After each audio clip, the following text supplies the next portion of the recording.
Welcome to the Crypto Teacher. And guys, I come back with that second video just to make you think.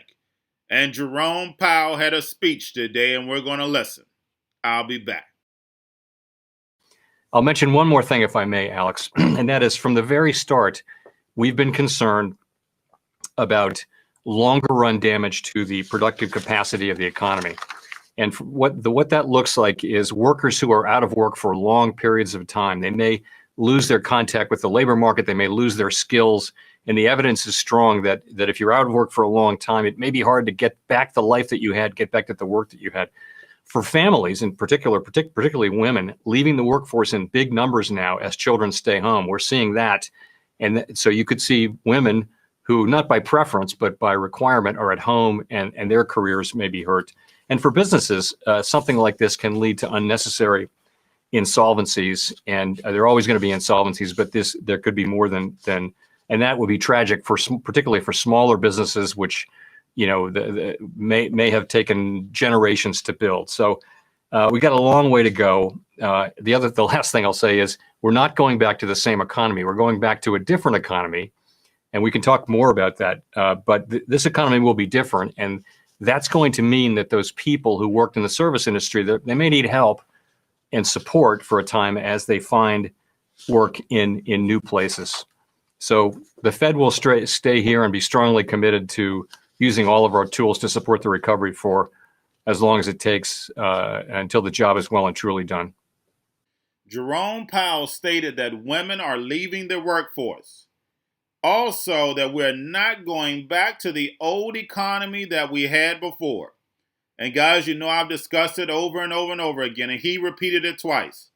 But don't forget, especially if you have my book, we know why the woman was pushed into the actual workforce. So, of course, they could plant the seed in our kids' minds to indoctrinate them in the system that they wanted. Now that the kids are going to be going to school from home, they're pushing the woman back home.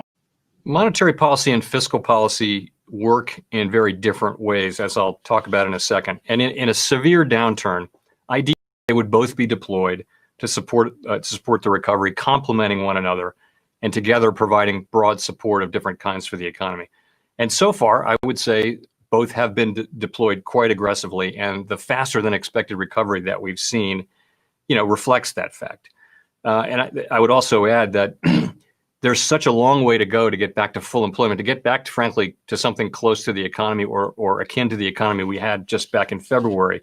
It's a long way to go, and I think it's likely the economy will continue to need support from both monetary policy and fiscal policy. So it's essentially what our tools allow us to do is to stimulate aggregate demand by lowering interest rates and also to support the flow of credit in the economy.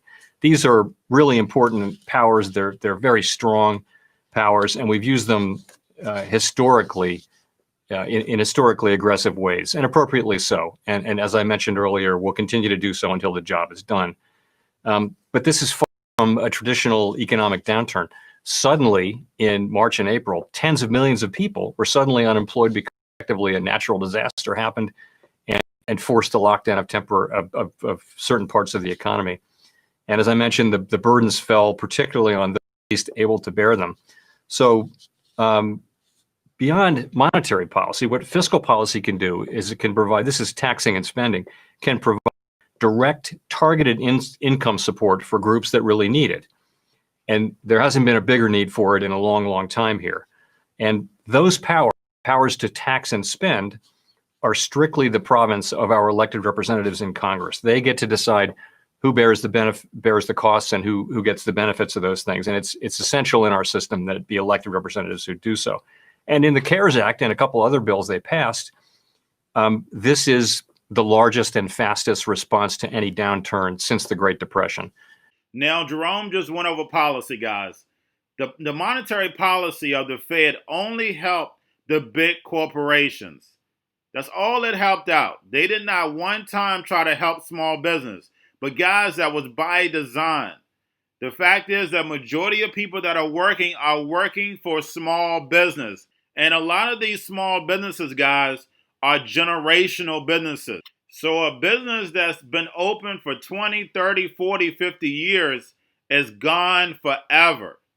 And that's going to change the United States forever. And that's why they keep saying the new economy.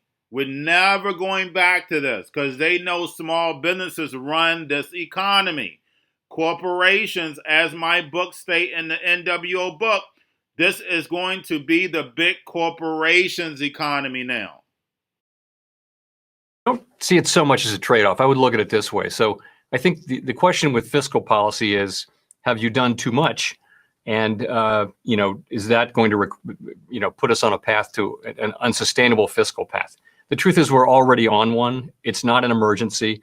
The way you get back on a sustainable path is you have the economy growing faster than the debt for a long, long period of time. That's what a successful program looks like. And we will go to work on that when the economy is ready for it, I would hope, in a perfect world. And that's the way that'll work. In terms of what we do, we use our emergency tools. So we have particular tools, the lending tools that we've used to lend to state and local governments and non-financial businesses and others. Those are all available with the permission of the Secretary of the Treasury under unusual and exigent circumstances, which means in an emergency. So we're using them. When the time comes, we'll put those tools away. And no one wants the Federal Reserve to take over the function of private lending in the economy.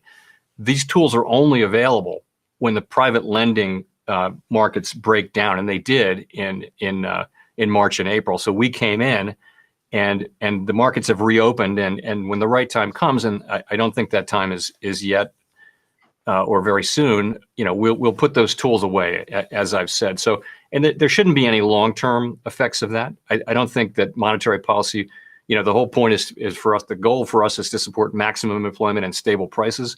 Neither of those goals is put at risk in the long run by the actions we're taking now. Far from it. We're actually doing what we can to hasten our progress toward those goals. Now, Jerome talked about the emergency tools. And guys, we know the main emergency tools they're using right now is what? That's right, the repo facilities. That's the only thing that's keeping this up, guys. And if they put those tools away, guess what? This whole world collapses. The globe collapses, guys. Remember, we're the ones that's running the dollar. Without them printing these tons and tons of cash, the economy is gone. And the global economy is gone until they do what? Transition it over to digital. Well, let's focus on the Fed side of the equation for a moment. The balance sheet of the Federal Reserve Bank has grown from $900 billion in 2007 to over $7 trillion today. In 2012, when the Fed started to taper, there was the taper tantrum. And in 2018, there was another tantrum with respect to the autopilot that was announced, a program of slowing the buying of securities. So how and when do you see the Fed getting the balance sheet back to some sense of normal, by which I mean neither stimulative nor restrictive policy? Okay, so Alex, I would say it's really premature to even think about normalizing to think about the size of the balance sheet and things like that. We're focused for now on achieving the goals that Congress has given, maximum employment and price stability, and we'll start to think about when it's time to slow down our purchases, which would slow the growth of the balance sheet, and take further steps going forward. We'll start to think about that when there's been a whole lot more progress toward those goals. But I would say, based on our experience, some of which you mentioned, we do know the steps to take, and we know that we need to carefully communicate those steps well in advance. And what we wound up doing after the global financial crisis was, in 2013, we announced that we would gradually taper our asset purchases, so they ended about a year later. So gradual move, and then the size of the balance sheet was held constant for several years.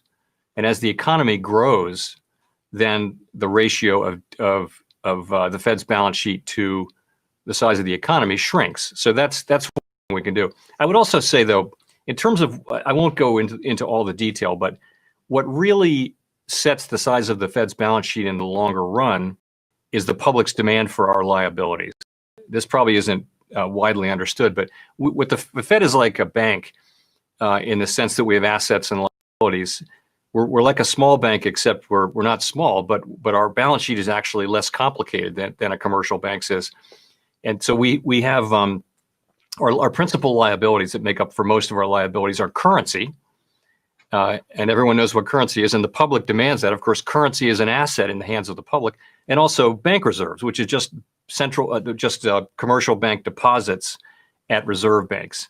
So, and those are assets to the commercial banks, but to us, they're liabilities that we issue. So, ultimately, a lot of the growth in the balance sheet after the global financial crisis was because of increasing demand from the public for currency, and even more than that, increasing demand from the banks for bank reserves. And the reason there was so much demand for bank reserves was that banks were required to hold very much higher quantities of highly liquid assets. And one of the most favored kinds of highly liquid asset, all of the assets that we create are effectively risk-free.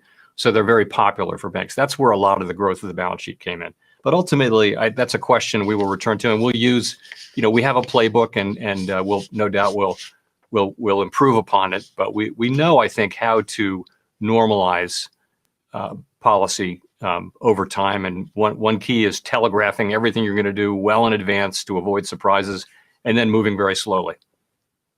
Now, guys, the balance sheet of the Fed was $900 billion in 2007. Now it's over $7 trillion, guys. Now, I'm going to tell you something that I was always taught. A thief is going to keep stealing until you knock him in the mouth.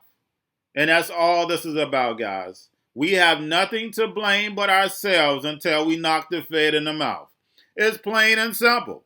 I don't care how you put it. I don't care whether you talk about the price of Bitcoin. Yes, Bitcoin going up, guys, is wonderful. It's great. The fact is that, yes, you're making money. But the fact is that if you allow the Fed to control your destiny, you are a fool. And that's what's going on right now. Yes, it's wonderful to make a lot of money. Yeah, that's wonderful. I'm all about that. Yes, it's wonderful to have consciousness, yes. But if you allow another man to control your destiny, you are a fool. The C word is nothing but a tool to get us over to this digital economy. And if you allow these devils, these evil men, to move you there, you deserve what's coming to you. You have a wonderful day.